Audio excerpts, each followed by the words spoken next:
desolate and waste cities. So what's going to happen is those Russians, they're gonna enter into the household of those Amalekites and blow their cities to smithereens, man. So that's how that land is going to be brought back from the sword. Going. And it's gathered out of many people against the mountains of Israel. Right, and it's gathered out of many people, and you have groups of people that are in that land. And even when you go to Israel right now, you don't just have them so-called Jews there. You have them. You have those Arab-looking people that's in there as well. Okay, and then you got the Palestinians, and you have all kinds of various of nations that are in Israel today. No. Both of us step a little bit closer to the camp. Go on. Which have been always waste. Right, which have been always waste. So even though the people who dwell in that land is still a waste city, it's not as fruitful as it's prophesied to be in the future. It's a dry land, it's barren. All right? Because even though they've declared to the world by the Balfour Declaration Act that this was the state of Israel, but it's still a waste place. It's waste. Okay, it's not fruitful, it's dry, and it's only a very few people that dwell in that land. Okay? And it's wicked as all hell. Go on, brother. But it is brought forth out of the nations. But it is brought forth out of the nations, man. Step to the left a little bit too. So this particular land is going to be brought forth out of the nations. A little bit more. Because many people dwell in that land. And like I said, that land is going to be brought forth when these nations go to war, and we bring that land back. Go on. And they shall dwell safely, all of them. And they shall dwell safely, all of them. So this is talking about the nation of Israel. We're going to dwell safely in the land. Somebody get me Isaiah the 60th chapter. 60th? Yeah, the 60th chapter, verse, go to the verse where it says they shall dwell safely.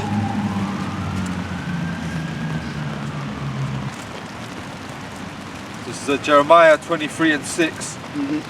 So it says, in his days Judah shall be saved, and Israel shall dwell safely. Yep. And this is the name whereby he shall be called, the Lord our righteousness. Now go read Jeremiah 32:37.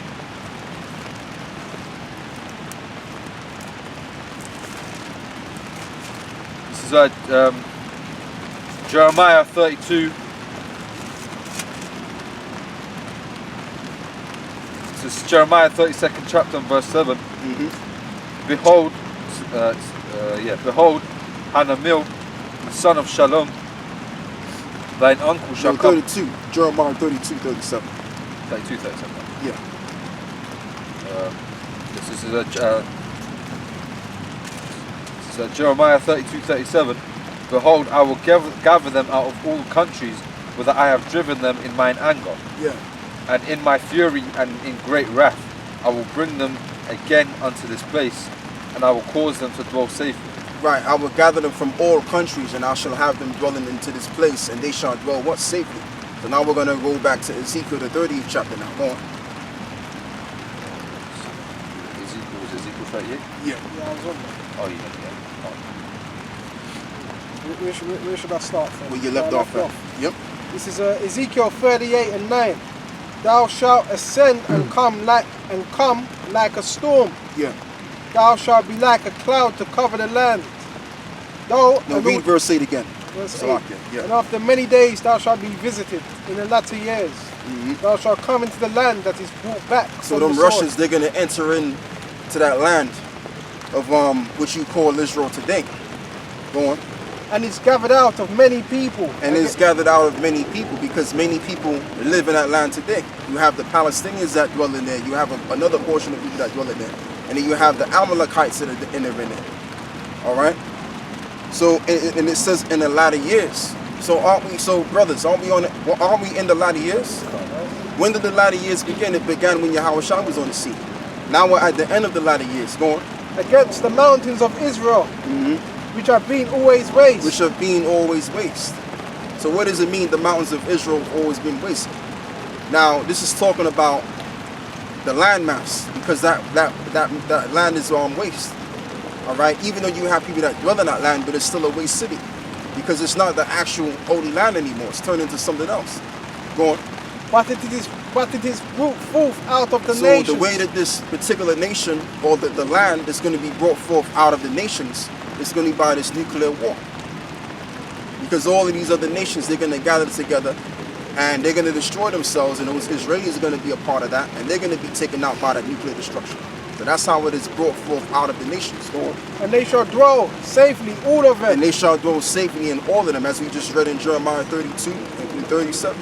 Let's read that one more time, brother. Jeremiah 32, verse 37. So Jeremiah 32 and 37. Behold, I will gather them out of all the countries, whether I have driven them in mine anger, Yeah. and in my fury, and in great wrath. Yep. I will bring them again unto this place, and will cause them to dwell safely. And would cause them to dwell safely in this place. What is the place? Jerusalem, Israel, the land of Israel.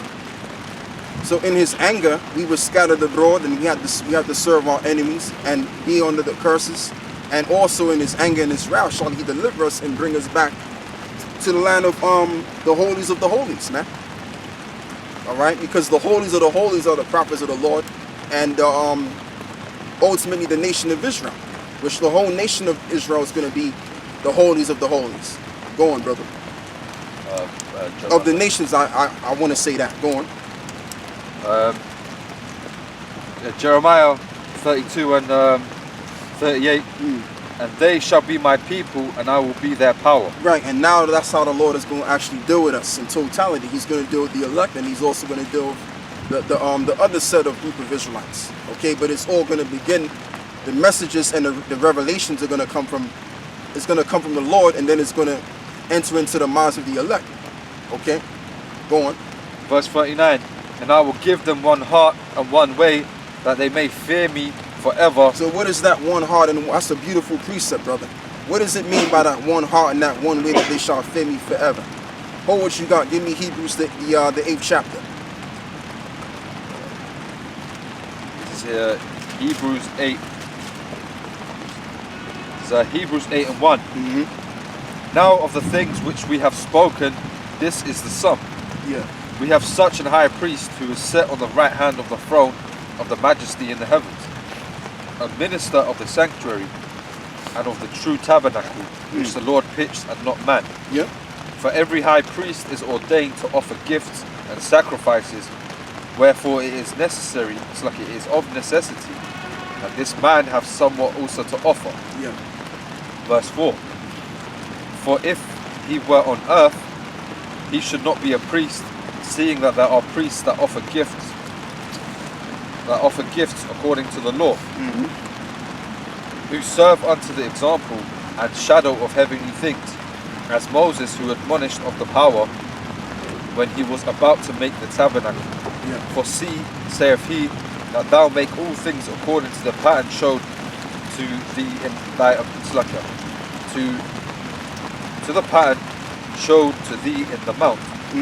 Verse 6. But now hath he obtained a more excellent ministry, by how much also he is the mediator of better covenant, Which is Yahweh Shai. Go on.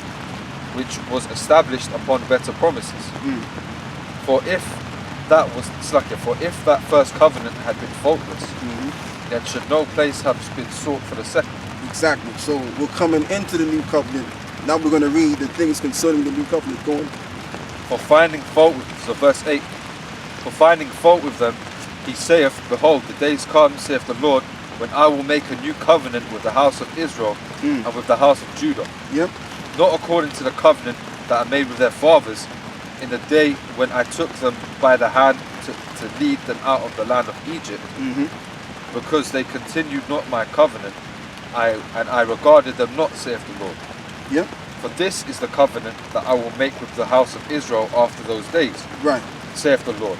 I will put my laws in their mind and write them in their hearts, Yep. and I will be to them as a succor, and I will be to them a power, and they shall be to me a people. Right. So he was going to put. You're finished, brother. Oh no, that was it. Oh, that was it on that? There's another verse after, but should I go into that? No. I tell you what, read that again. I wasn't really listening, you know. So this is Hebrews 8 and 11, and they shall, and they shall not teach every man his neighbor, and every man his brother, saying, Know the Lord, for all shall know me from the least to the greatest. Right, it says all shall know me from the least to the greatest, because the new covenant is going to entail that we're going to naturally do what's within the law, so to speak. So that's what it meant in, what is it, Jeremiah 37 and 38, that the Lord is going to give us an heart and a mind to serve him only forever. So let's go back to that. In Hebrews 8 or No, Jeremiah 37. And read 38, Baba Kusha. Jeremiah 32. I think it's 32 that was. 32, 38, yeah. So Jeremiah 32 and 38. Yep. And they shall be my people, and I will be their power. Mm-hmm. And I will give them one heart and one way, that they may fear me forever. That they may fear me forever, for the good of them and of their children after them. Right. So, in other words, we're going to be under the second covenant, where the laws are going to be in our hearts. So we don't have to really be told, or the 2/3 don't have to be preached to or know the Lord, because they all going to know the Lord. It says the least to the greatest in the book of Hebrews, the 8th chapter, and the 10th verse. So that's the fulfillment of that. All right, and that's going to happen. Go on, brother. Verse 39, and I will give them one heart and one way, that they may fear me forever, for the good of them and of the children after them. Yeah, that's it on that. Yeah, verse 40. What does 40 say? And I will make and I will make an everlasting covenant with them, that I will not turn away from them to do them good, but I will put my fear in their hearts, that they shall not depart from me. Yeah, and that's Hebrews the 8th chapter. So the way that we're going to remain in the Lord is by being under the second covenant. Like I said, what entails the second covenant? That the Lord is going to naturally make us biologically set up to do that which is right, which is of the book, of the script. Go on. So that's it on that. Yes. So yeah, go back to Ezekiel 38 now. Ezekiel 38, where I left off.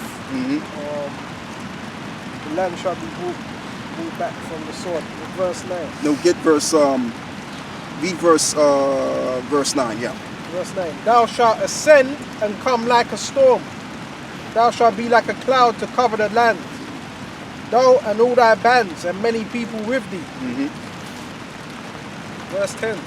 Thus saith the Lord power, it shall also come to pass, that at the time shall things come into thy mind, and thou shalt think an evil thought. And thou shalt say, I will go up to the land of unwalled villages. I will go to them that are at rest, that dwell safely, all of them, dwelling without walls and having neither bars nor gates. Exactly. And that's talking about America, because the people of America have that mentality where they feel like they have their defenses and they have the greatest military power of all time. So that means so it says I will go to them that are at rest. And they're at rest so much so that they don't even actually see that there's a war that's getting ready to take place. Okay? And really, when you look at America, the nuclear military power that America has, I mean, yeah, they got a lot of gunpowder. They do. Oh, yes, they do. They got a lot of aircraft carriers. And within one aircraft carrier, man, they got a whole heap of different military and gunpowder. Yeah. All right? But also, when you really check it out, some of their military technology is faulty, because they're using old military technology as well. So when you really check it out, it looks like they're going to win, but they're actually going to lose. And then they have a puppet or a president that's going to lead them in the wrong way anyway. It's going to lead them to their destruction anyway. Okay, go on. To take a spoil and to take a prey, to turn thine hand upon the desolate places that are now inhabited, and upon the people that are gathered out of the nations, which have gotten cattle and goods that dwell in the midst of the land. Sheba and Dedan, and the merchants of Tarshish, with all the young lions thereof, shall say unto thee, art thou come to take a spoil? Yeah, this is not talking about when we're in Israel and the nations, right? They're going to say, well, are you here to actually take a spoil? The reason why it says this, because in that same land of Israel, that's where the Isaiah, the 60th chapter, is going to take place. All of those nations that is mentioned in Isaiah, the 60th chapter, it speaks about how these nations are going to give us their goods. Okay, go on. Hast thou gathered thy company to take a prey, Right. to carry away silver and gold, to take away cattle and goods, to take away great spoil? Yeah. Wherefore, son of man, prophesy and say unto Gog, thus saith the Lord thy power, in that day when my people of Israel dwelleth safely, thou shalt not know it, and thou shalt come from thy place out of the north parts, Right. thou and many people with thee, Yep. all of them riding upon horses in a great company, Yep. and a mighty army. And thou shalt come up against my people of Israel as a cloud to cover the Now land. that doesn't literally mean that. That just means that they're gonna come upon the land mass that we're gonna dwell in when the kingdom is set up. Because once the kingdom of heaven is set up, there's not gonna be no war. You're not gonna have no world war taking place. You're not gonna have no world war taking place within the time of the kingdom being established. And I'm gonna prove that. Somebody get me Isaiah chapter 2. Yeah, but Please read it. Go on, brother. This is Isaiah 2:1. The word that Isaiah the son of Amos saw concerning Judah and Jerusalem. And it shall come to pass in the last days that the mountain of the Lord's house shall be established in the top of the mountain, Right. and shall be exalted above the hills, and all nations shall flow unto it. Yep. And many people shall go and say, Come ye, and let us go upon the let us go up to the mountain of the Lord, to the house of the God of Jacob, Yeah. and he will teach us of his ways, Yep. and we will walk in his paths. For out of Zion shall go forth the law, and the word of the Lord from Jerusalem. Yep. And he shall judge among the nations, and shall rebuke many people.